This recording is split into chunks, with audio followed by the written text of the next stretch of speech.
I don't think everyone needs to go into STEM. I think that the key, especially in high school and below, is allowing them to make that informed decision, right? So showing them the connection between everything they do and the science behind it. But I think there's some flexibility in the job market that allows us to deviate from the specific title and get more into the skill. I think STEM has a marketing problem, and that's because we don't fully understand what it means.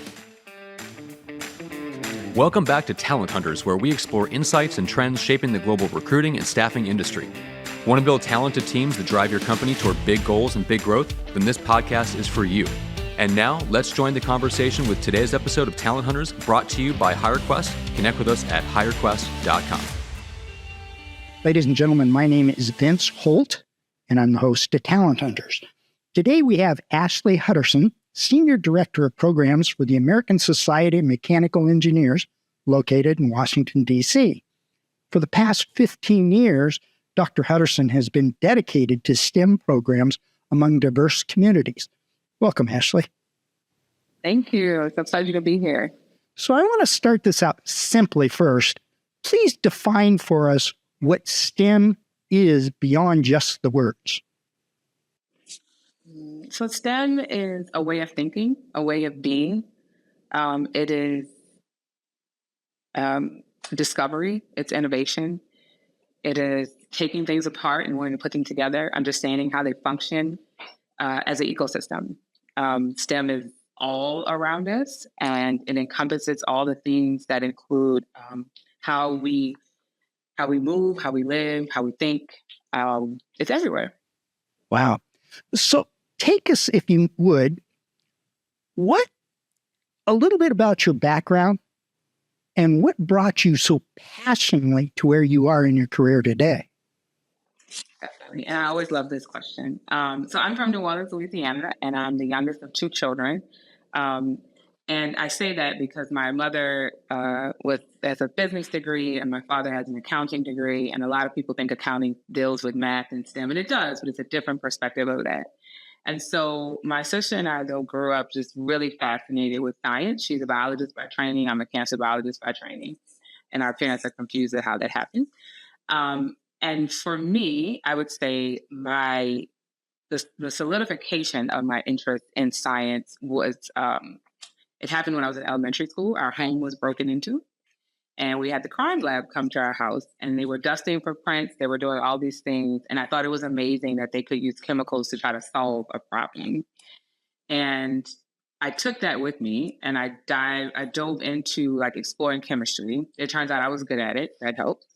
I understood it very well. And from there, I just kept taking little steps. So I went to Spelman College. I majored in chemistry. I thought I wanted to be a toxicologist. I got into a PhD program that was focusing on pharmacology. While pursuing my PhD, I learned that there's this thing called STEM policy. So I did a pivot and went into the policy of STEM. So who we educate, how and why. When I was doing my postdoc at Georgetown, it really solidified my interest in education because I was working in clinical trials, right? I'll kind of pivot in this career. And the people I was working with were in awe that I was a young Black woman with a PhD writing a clinical trial. I remember distinctly a young lady telling me, "We don't do that." And I was like, "What do you mean?" And so that kind of sent me on that path of science, exploration, and then tying into education. And again, who we educate in this country, how and why. And it's led me on this path of STEM education policy work. Wow. But chemistry, mechanical engineering, where was that pivot? Yes. So I am a former AAAS fellow, a AAAS Science and Technology Policy Fellow. And so this fellowship takes PhDs and engineers, and they take you and put you into the federal government to help you understand in the government how policy and STEM engage with each other. So what's the dance that they do, how they feed off of each other, how they help each other. And so I was placed at the National Science Foundation. As I mentioned, my interest in STEM policy was around who has access to this type of education. I grew up in a home where my choices were limitless. I could have decided to do anything. My parents were very supportive. I was exposed to a lot of things. And so I was able to make somewhat of an informed decision about my career. It wasn't until my postdoc that I learned that everyone didn't have that opportunity. Some people were not exposed to things. And so it's almost like their trajectory was predetermined for them. And so at the National Science Foundation, I was placed in the engineering directorate. I'm not an engineer by training, but it turns out the problems around cultivating the next workforce of engineers is the same that we have about cultivating the next workforce of scientists. So a lot of the issues, challenges, barriers, and resources and solutions transferred. And so while I was there, I dove deeper into the engineering space. And I learned of ASME and I learned of the work they were doing. And I decided that I wanted to work there to really help grow their engineering education program. And so when I joined the organization, it was very interesting because, again, I have a PhD in biomedical research. So making that connection between the engineering took a lot of conversation, but the passion was still there and the desire for betterment transferred. So those transferable skills that we always talk about. You know, you strike me as the type of person that actually looks for walls to stop you so you can go through them. That may be the case because I do keep finding them. But they don't even slow you down. It's just like, okay, bring it on. Come on. Yes, I do that. love a good challenge. Mm-hmm. So you got into education, I'm not talking about your self-learning. You got into education to teach at one point in your career. Yes. Mm-hmm. So in addition to having this newfound passion for policy and what are the rules around education, what are the regulation around what we can teach and who gets access to certain curriculum or certain experiences, I also wanted to stay true to my cancer biologist training. And so I became an adjunct professor teaching anatomy and physiology at a local HBCU here in DC. That allowed me to stay connected to students, which is a passion of mine. It allowed me to stay in the science, teaching about the body, the whole body, and you can't do anything but be connected to science. And then I was still able to relate all of that to the policy work that I was doing to bring more awareness to the STEM space, as well as to the opportunities around STEM and the career possibilities. So let's look at our kids that are in high school today. What can we do to inspire them to follow into the STEM program? So I love this question, and my answer might not be as, what people think. I don't think everyone needs to go into STEM. STEM is involved in everything that we do. But I think that the key, especially in high school and below, is allowing them to make that informed decision, right? So showing them the connection between everything they do and the science behind it, how engineering, how math is involved. And that ranges from, if you're interested in real estate, right? When you describe a home, you're talking about the science in that. If you are interested in business, there's a science to that. If you are interested in pursuing culinary arts, there's definitely a science to that. So if you're interested in writing, there's a science to that. And so I think showing people the connection between the science, the technology, the engineering, the math, and what their passion is allows them to decide if they want to purely focus on the STEM part of it, or if they want to have an understanding of the STEM portion and still pursue maybe a different field that still relates. I think the concept of showing early and showing often is very important. You can't be what you can't see. So if you don't see those opportunities, if you don't see those people doing those jobs, then it's hard for you to imagine that you yourself can do that. I don't need to share the statistics, or it's not a shock. I'm an African-American woman with a PhD in biomedical research from the Deep South. I make up maybe 0.25, percent of PhDs, right? And I think that actually might be a zero in front of two behind the decimal. But it's a very low number. And so the idea that these things are possible is something that when I have opportunities like this, or I go and talk to people, it plants that seed. ASME itself does things like that. We have different programs that we use to inspire the next generation of students. from drop me ins, where we bring in engineers from all different backgrounds and professions, to elementary schools to allow students to see that this is an option. And I'll even make it personal. I didn't know that a STEM policy expert existed. They never came to my school and spoke. I never saw anyone who did that. And it wasn't until I kept taking those little steps to cultivate my career that I realized that that was a thing. Yeah, I can honestly tell you, I retired last year, and it's been since I started in these podcasts, then I've even been aware of the acronym. And so it's something that I dealt with engineering, but I love the comment you made. I have a grandson going into real estate. He's graduating from high school this year. He's going to go into real estate. And I loved how you tied even that unknowingly to the STEM program, which I think it's meaningful to me because, as you so succinctly put it, STEM is in everything. And yet, I would venture to say the vast majority of the working population doesn't understand that. Very true. We have a messaging problem. We have a messaging problem. We don't talk about the integration of it, right? When he goes to sell that home, he has to describe it. He has to talk about the features. He has to talk about measurement, dimensions. I mentioned I'm from New Orleans, so if he's selling a home, he has to talk about why there isn't a basement. It's because we're below sea level, which gets into environmental science. Certain views, if you want the sun to come in on your windows, why you want certain types of windows, that's all science. And those real estate agents are masters at that. But if you ask them, they would tell you that they're not a STEM person. Because they don't understand it. Totally agree with you, 100%.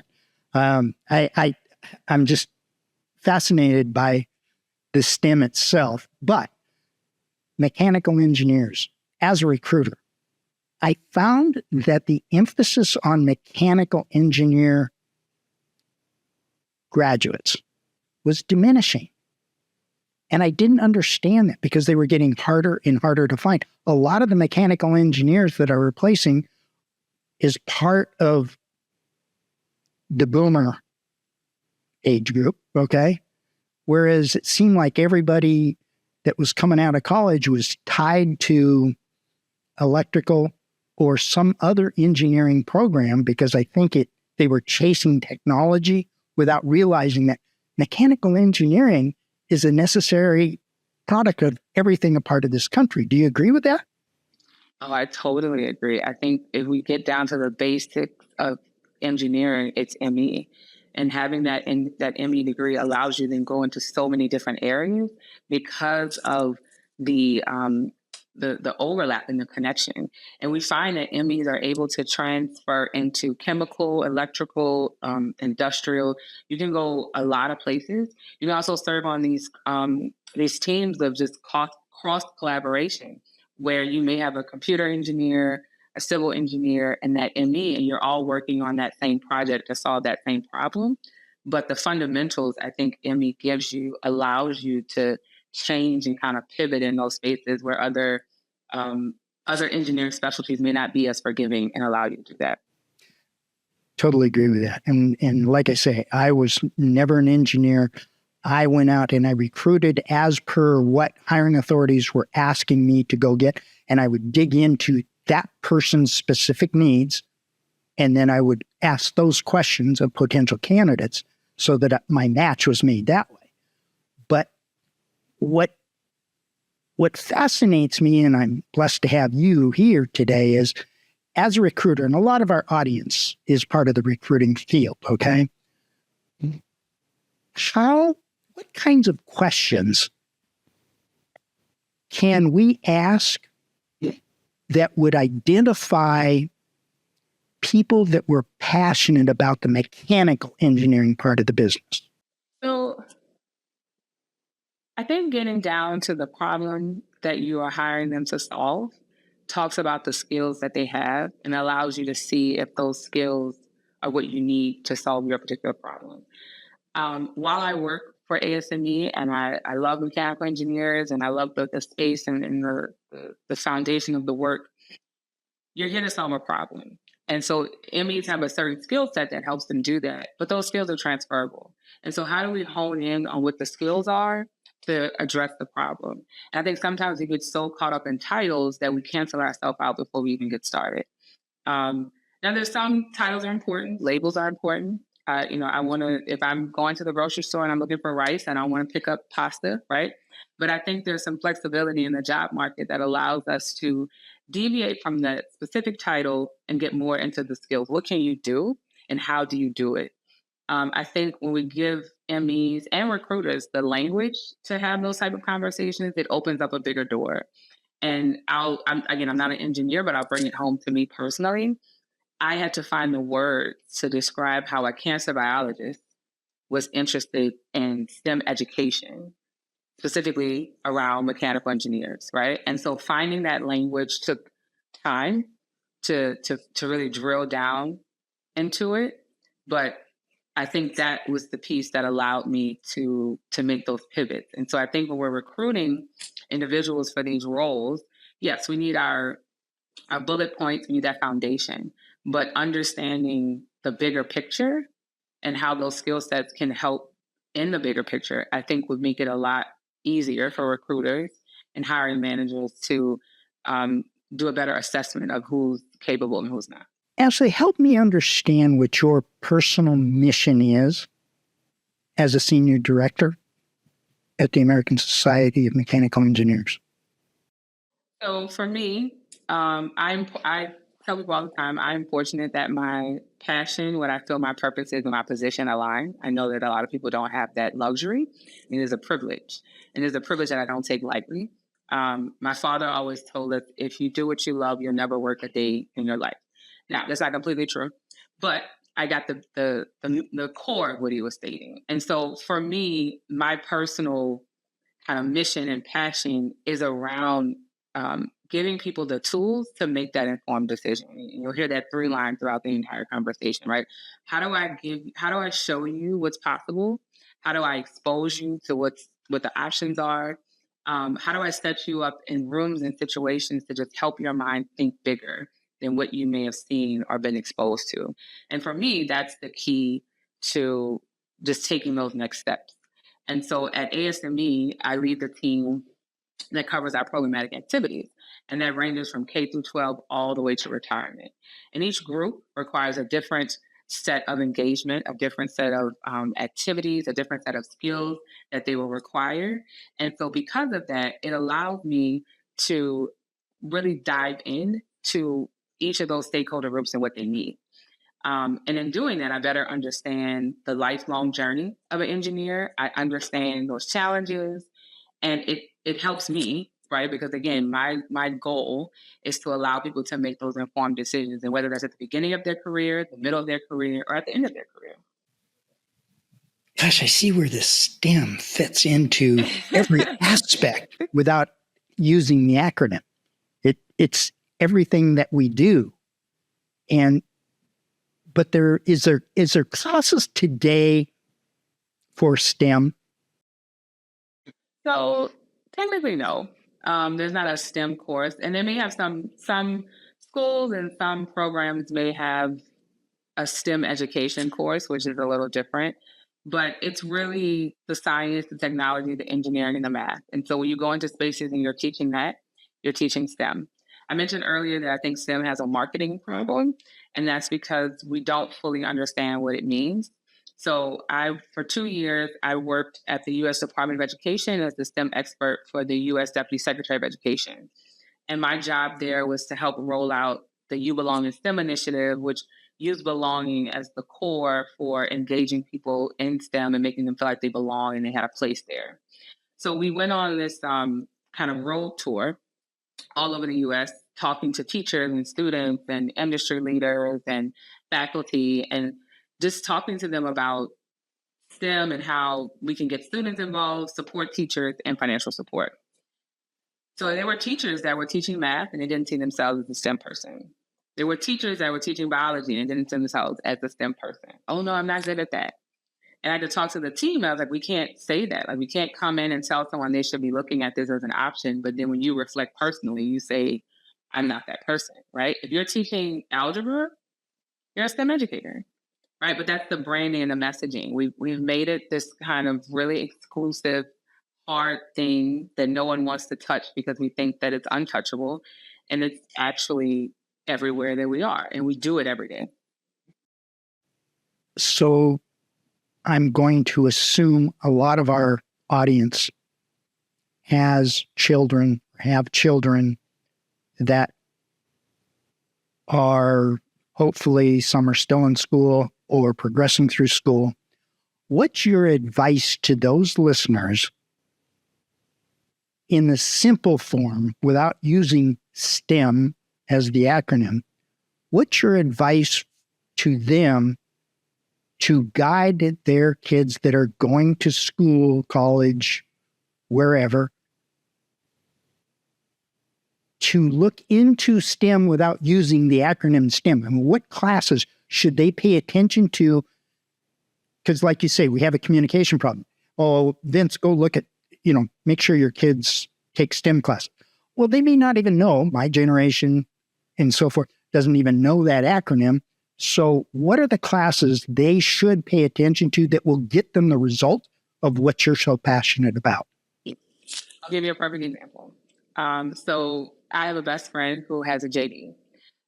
She is a lawyer. She loves environmental law. She eats, sleep, breathes environmental law. I can never recycle enough for her, right?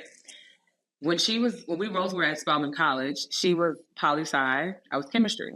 She never wanted to come in the chemistry building. She didn't want to touch it, but she wanted to do environmental science. And for that case, right, she had a passion around law and policy. She wanted to defend certain things. She wanted to stand up for certain things in the U.S. from a judicial standpoint. So pursuing poli-sci was very appropriate. Being a political science major, spot on. Those additional classes, those extra add-ons that are not required for her major would have been environmental science, right? Because it would have shown her the science behind the laws. It would have shown her the science behind what she was trying to defend. So I would say start with the passion, again, the problem that they want to solve. And once you identify that problem, allows for exploration of all the possible solutions. So her desire to better the planet, right, and for us to leave the planet better than we found it, led her down the law track. But you need to understand the laws. You need to understand the science behind the laws, who's doing the research that give you the environmental policy to bridge that together. And so later on, she would go on to dive deeper into environmental science. But when we were in undergrad, it was, oh, that's nice. You should go into environmental law. But it was not encouraged to slide on over to the science building and take one or two extra classes that centered around that passion. Wow.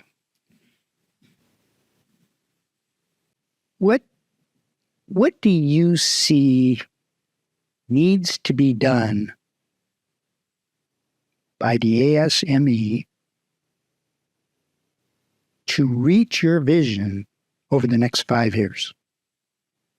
So I think ASME is doing those things, and I might be a little biased because I work there, but I think they're doing those things. As I mentioned, we have this workforce pipeline, right? So we do the K through 12 outreach, where we don't come in and say you have to be an engineer. We give you opportunities to think like an engineer, to take something apart and put it together, to ask the questions of why is it happening? What makes it happen? How do you build circuits? How do you destroy a circuit, right? We have programs that go beyond high school that touch community college students and apprenticeship programs. So every student doesn't follow a 4-year path, right? So what happens if I have this interest, but I may not have the ability or the desire to go to 4 years of school? You know what? There's a community college for you. There's an apprenticeship program that will hone your skills and allow you to get into the workforce. We have opportunities for early career engineers, professional development opportunities, scholarships and fellowships that allow for career development and that exploration, right? Because you want to constantly explore your options. And so we have this kind of pipeline that allows for the different touch points. And so I think ASME is doing the work. I think they're doing it very well. And I think for us, the next step, because we're doing the work, is to make sure that we're reaching the people, right? So who all are we reaching? are our volunteers and our members, do they accurately represent society? And how do we go into those spaces that people may not have thought there would be engineers there and pull them into the fold? You know, I have to say, first of all, I want to thank you so very, very much for taking your time out of your busy day. You are proof positive, and this is why I love this country. You are proof positive. It makes no difference where you come from. It makes no difference of what the foundation was. You have a passion for something, and you've demonstrated to, I hope, everybody that sees and hears this, that whatever you want in this country, you can get, but you got to work for it. And I applaud you on that. Thank you. Thank you so much. I've thoroughly enjoyed this conversation because I could talk about science and education all day long. But I appreciate this. I appreciate your time and the questions, and even the platform to just raise awareness. Well, thank you for your time again.